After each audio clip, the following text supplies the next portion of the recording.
Maruti Suzuki कंपनीची पहिली electric car e Vitara भारतीय मार्केटमध्ये लॉन्च करण्यात आलेली आहे। ह्या गाडीमध्ये 2 बॅटरी पॅक दिले जातात, 49 किलोवॅट आवरचा बॅटरी पॅक आणि सोबतच 61 किलोवॅट आवरचा बॅटरी पॅक। डेल्टा जे व्हेरियंट आहे ज्याच्यामध्ये 49 किलोवॅट आवरचा जो बॅटरी पॅक आहे तो ऑफर करण्यात आलेली आहे, त्याची किंमत असणार आहे 15,99,000 आणि अल्फा जे व्हेरियंट आहे जे की टॉप व्हेरियंट असणार आहे त्याची किंमत असणार आहे 19,79,000 61 किलोवॅट आवरच्या बॅटरी पॅक सोबतच एक मिड मॉडेल सुद्धा असणार आहे झेटा, जे की 61 किलोवॅट आवरच्या बॅटरी पॅक सोबत येतं, त्याची किंमत असणार आहे 17,49,000। आज आपण जे व्हेरियंट पाहतोय ते आहे अल्फा, जे की टॉप मॉडेल असणार आहे 61 किलोवॅट आवरच्या बॅटरी पॅक सोबत येणार आहे, ज्याची किंमत आहे एक शोरूम 19,79,000। ऑन रोडवरती तुम्ही घेण्यासाठी जर गेले तर जवळपास 22 लाखाच्या दरम्यान जर पाहिलं तर ह्या गाडीची ऑन रोड किंमत असणार आहे।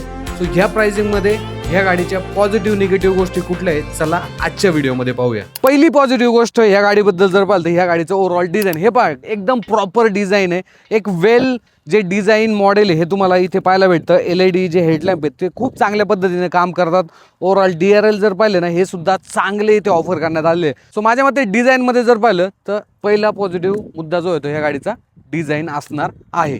दुसरा पॉझिटिव्ह मुद्दा या गाडीबद्दल, ह्या गाडीमध्ये ॲडास लेवल 2 चे जे फीचर्स आहे ना ते खूप चांगल्या पद्धतीने काम करतात। इव्हन आम्ही हायवेवरती ही गाडी चालवली ना, ॲडॅप्टिव्ह क्रूज कंट्रोल असेल, लेन कीप असिस्ट असेल किंवा इमर्जन्सी ब्रेकिंग असेल, खूप चांगल्या पद्धतीने जर पाहिलं तर ॲडासचे जे फीचर्स ह्या गाडीमध्ये काम करतात। तिसरा पॉझिटिव्ह मुद्दा ह्या गाडीबद्दल जर पाहिलं तर सकाळपासून मी गाडी चालवतोय आणि ओव्हरऑल ह्या गाडीची ड्रायव्हिंग डायनामिक्स हे पहा, ड्रायव्हिंग गाडीची खूप चांगली आहे। स्टेअरिंग रिस्पॉन्स चांगला आहे। 18 इंचचे जे अलॉय व्हील गाडीमध्ये देण्यात आलेले ना तर ते रोडवरती जर पाहिलं तर टायरची जी पकड आहे ते खूप चांगल्या पद्धतीने करतात आणि सोबतच काही प्रॅक्टिकॅलिटीचे फीचर्ससुद्धा तुम्हाला या गाडीमध्ये चांगले मिळून जातात। जसं की जर पाहिलं तर ड्रायव्हर साईड आणि को ड्रायव्हर साईड दोन्ही साईडला रिक्वेस्ट सेन्सर देण्यात आलेले आहेत आणि इन केस समजा तुमच्या हातामध्ये दोन्ही पिशव्या वगैरे आहे, काही सामान आहे, खिशामध्ये चावी आणि तुम्ही जर समजा एकदा हा रिक्वेस्ट सेन्सर जर प्रेस केला तर फक्त हा डोअर किंवा ड्रायव्हर साईडने जर ओपन केला असेल तर ड्रायव्हर डोअरच ओपन होतो। ज्यावेळेस तुम्ही 2 वेळा रिक्वेस्ट सेन्सर प्रेस करता त्यावेळेसच तुमचे चारही जे डोअर आहेत ते ओपन होऊन जातं। सो माझ्या मते हे सुद्धा एक प्रॅक्टिकल हिशोबाने जर पाहिलं तर चांगलं फीचर जे आहे ते गाडीमध्ये देण्यात आलेलं आहे। चौथा महत्त्वाचा मुद्दा म्हणजे ही गाडी जर पाहिली आहे इलेक्ट्रिकमध्ये, गाडीमध्ये 2 बॅटरी पॅक दिले जातात। आम्ही जे बॅटरी पॅक चालवतोय तो मोठा बॅटरी पॅक आहे 61 किलोवॅट आवरचा आणि याच्यामध्ये जर आम्ही पाहिलं रेंज जर पाहिली तर तुम्ही चांगल्या पद्धतीने जर गाडी चालवली हायवेवरती किंवा थोडंसं मिक्स सिटीमध्ये सुद्धा तर 350 ते 400 किलोमीटरची रेंज आहे ते तुम्ही ह्या गाडीच्या टॉप जे बॅटरी पॅक येतो त्याच्यामध्ये घेऊ शकता। एक लोअर बॅटरी पॅक सुद्धा येतो बरं का 49 किलोवॅट आवरचा, पण तो काय आम्हाला चालवण्याचा जो योग आहे तो आलेला नाही आहे। कंपनीने देखील ते मॉडेल जे आहे ते अवेलेबल केलेलं नाही आहे। बट तुम्ही जर 61 किलोवॅट आवरचा बॅटरी पॅक घेतला तर 350 ते 400 किलोमीटर दरम्यान तुम्ही ह्या गाडीकडून रेंज आहे ते घेऊ शकता।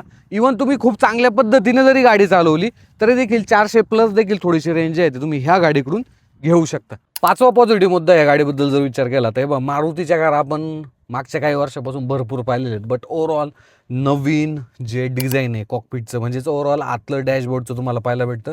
2 कनेक्टेड ज्या स्क्रीन आहेत त्या देण्यात आलेल्या आहेत, खूप चांगल्या पद्धतीने काम करतात।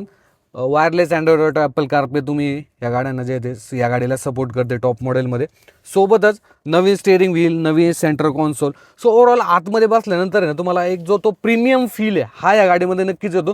त्यामुळे मारुतीचे आपण जसं ओल्ड डिझाईन पाहिलेलं आहे त्यापेक्षा इथे वेगळं जे एक ओव्हरऑल जो सेटअप आहे हा डॅशबोर्डचा हा तुम्हाला इथे पाहायला भेटतो आणि नवीन ज्या गोष्टी आहेत त्या आल्यामुळं ओव्हरऑल जे कस्टमर आहेत त्यांना देखील एक चांगला जो एक्सपिरियन्स आहे तो येऊन जातो। प्लस एक माझं फेवरेट फीचर सांगू का तुम्हाला, जे की आहे इथे मूनरूफ दिले, सनरूफ नाही, हा ओपन नाही होत, फक्त ग्लास एरिया आहे। भरपूर लोक आपल्या छोट्याल्या मुलांना इथं उभे करतात चालू गाडीमध्ये, खूप रिस्की आहे गोष्ट लक्षात ठेवा। मारुतीने ते ओळखलं, फक्त इथे ग्लास एरिया देऊन टाकला, त्यामुळे एन्जॉय करा तुम्ही तुमचा वरच्या साईडला जो व्ह्यू आहे तो पाहत बसायचं फक्त। सो माझ्या मते हे पॉझिटिव्ह मुद्दे आहेत गाडीबद्दल। आता आपण काही निगेटिव्ह मुद्दे पाहूया। ओके, फर्स्ट निगेटिव्ह गाडीची कॅमेरा क्वालिटी। हे बघा गाडीमध्ये 360 कॅमेराचं फीचर देण्यात आलेले आहे, नो डाऊट, पण कॅमेरा क्वालिटी ना खरंच इम्प्रूव्ह असायला पाहिजे होती, मला असं पर्सनली वाटतं। कारण की हे जे कॅमेरा आहेत ना हे असं वाटतं की जे आधीचे प्रिव्हियस मारुती सुझुकीच्या ग्रँड विटारा आहे किंवा बलेनो वगैरे आहे ना त्या गाड्यांमधूनच घेण्यात आलेलं आहे। सो माझ्या मते कॅमेरा क्वालिटी ना ही थोडीशी इम्प्रूव्ह जे आहे ते कंपनीने करायला पाहिजे होती। एवढी जास्त क्लॅरिटी जी आहे ते मला देखील वाटलेली नाही आहे। प्लस ओआरएमची जी साईज आहे ना ही कुठेतरी छोटी वाटते, थोडीशी मोठी असायला पाहिजे होती। जास्त प्रॉब्लेम येत नाही किंवा खूपच कमी जो व्ह्यू एरिया हा भेटतो असं नाही आहे, पण काय होतं, जेवढा मोठा स्पेस असेल ना तर तिथे तेवढं जजमेंट जे आहे ते मागचं आपण चांगल्या पद्धतीनं करू शकतो. दुसरा निगेटिव्ह मुद्दा या गाडीबद्दल जर पाहिला तर तो आहे बूट स्पेस. हे पहा, ही गाडी जर पाहिली ना ऑलमोस्ट 4300 ते 4200 एमएमच्या दरम्यान पूर्णपणे या गाडीची लेंथ आहे. पण त्याप्रमाणे बूट स्पेस हा या गाडीमध्ये जास्त काही तुम्हाला मिळत नाही. जवळपास 305 लिटरचा जो बूट स्पेस आहे हा या गाडीमध्ये देण्यात आलेला आहे. हा बट एक आहे की कॅबिन साईज ज्या बॅग आहेत ना ह्या तुम्ही 6 ठेवू शकता एकमेकावर, म्हणजे खाली 3 आणि वर 3. पण ज्यावेळेस पण आपण म्हणजे प्रॅक्टिकलिटीच्या हिशोबाने जर विचार करतो ना की चांगला मोठा स्पेस पाहिजे, जास्त मोठं साहित्य ठेवायचं आहे, तिथे कुठेतरी हा जो बूट स्पेस आहे ना हा कमी आहे. तिसरा निगेटिव्ह मुद्दा मला या गाडीबद्दल असं वाटलेलं आहे, भरपूर काय होतं माहिती आहे का, ड्रायव्हर पुढे बसलेला असतो आणि तो ओआरएमवरनं मागच्या ग्लासमधून मागचं पाहतो. बट इथे जर पाहिलं ना हा ग्लास एरिया कुठेतरी कमी आहे, कारण की ही गाडी अशी थोडीशी स्लोपी खाली झालेली आहे.